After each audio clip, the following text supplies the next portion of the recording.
एक दिन मिन्नी मेरे पास बैठकर होमवर्क कर रही थी। अचानक कहने लगी, दादी आपको कितनी मौज है न। क्यों, किस बात की मौज है? मैंने जानना चाहा। आपको तो कोई काम नहीं करना पड़ता है न। उसका उत्तर था, क्यों? मैं तुम्हारे लिए मैगी बनाती हूँ, सूप बनाती हूँ, हरी चटनी बनाती हूँ, तुम्हारा फोन चार्ज करती हूँ। कितने काम तो करती हूँ, तुम्हें कौन सा काम करना पड़ता है? मैंने हंसकर पूछा। क्या बताऊँ दादी, मुझे तो बस काम ही काम है। उसने बड़े ही दुखी स्वर में उत्तर दिया। क्या काम है, पता तो चले। मैंने पूछा। क्लास अटेंड करो, होमवर्क करो, कभी टेस्ट की तैयारी करो, कभी कोई प्रोजेक्ट तैयार करो। दादी आपको पता है बच्चों को कितने काम होते हैं? वह धारा परवाह बोलती जा रही थी, जैसे किसी ने उसकी दुखती रग पर हाथ रख दिया हो। उस पर ये ऑनलाइन क्लासें, बस लैपटॉप के सामने बैठे रहो भूत बनकर। जरा सा इधर उधर देखो तो मैम चिल्लाने लगती है। चिल्लाती भी इतनी जोर से है कि घर पर भी सबको पता चल जाता है। सोनम, तुमने होमवर्क क्यों नहीं किया? राहुल, तुम्हारी राइटिंग बहुत गंदी है। मैक, तुम्हारा ध्यान किधर है? बस डांटती ही जाती है। आज मैंने पूरी तरह विद्रोह पर उतर आई थी। मैं चुपचाप उसकी बातें सुन रही थी। फिर मैंने हंसकर पूछा, क्या स्कूल में मैम नहीं डांटती? दादी, कैसी बात कर रही हो? वहाँ भी डांटती है। मैडमों का तो काम ही है डांटना। फिर मेरा प्रश्न था। दादी, आप समझ नहीं रही हो? उसने बड़े भोलेपन से उत्तर दिया। क्या नहीं समझ रही हूँ? तो कुछ बताएगी तो पता चलेगा। रुको, मैं आपको समझाती हूँ।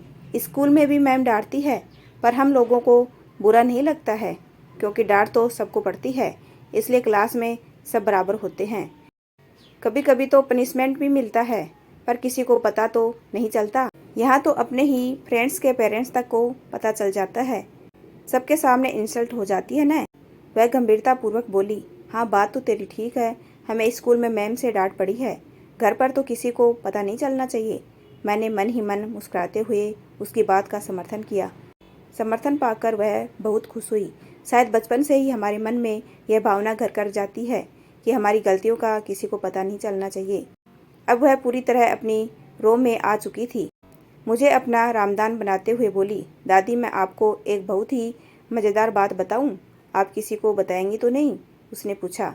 वह आश्वस्त होना चाहती थी। नहीं, मैं किसी को नहीं बताऊंगी। तू बेफिक्र होकर बता।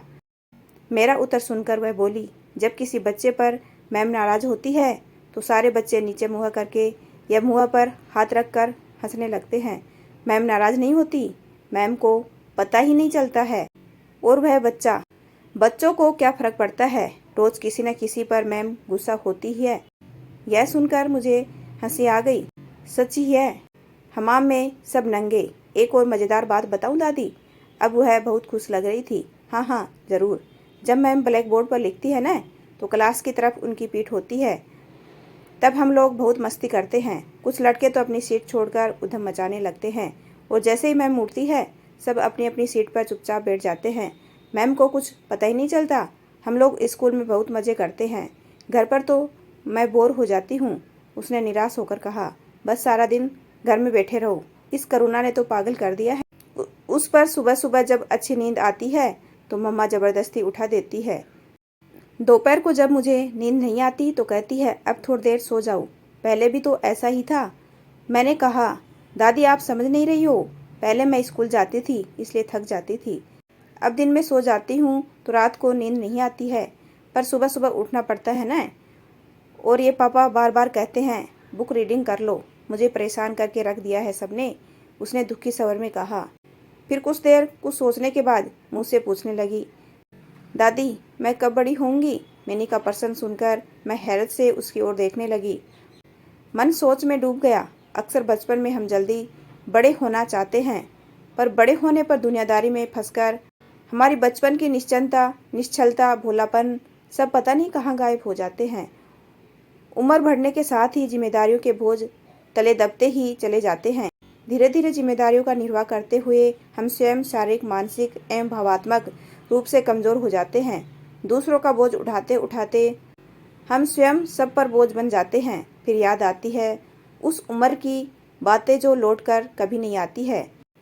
मगर मिनी को क्या पता कि उम्र के इस पड़ाव तक पहुंचने के लिए कितना संघर्ष करना पड़ता है। वह तो बस जल्दी से जल्दी उस उम्र में पहुंचना चाहती है। यदि आपको मेरा छोटा सा प्रयास अच्छा लगा हो तो चैनल को लाइक, शेयर एंड सब्सक्राइब कीजिए। आपका अपना कीमती समय ये देने के लिए दिल से धन्यवाद।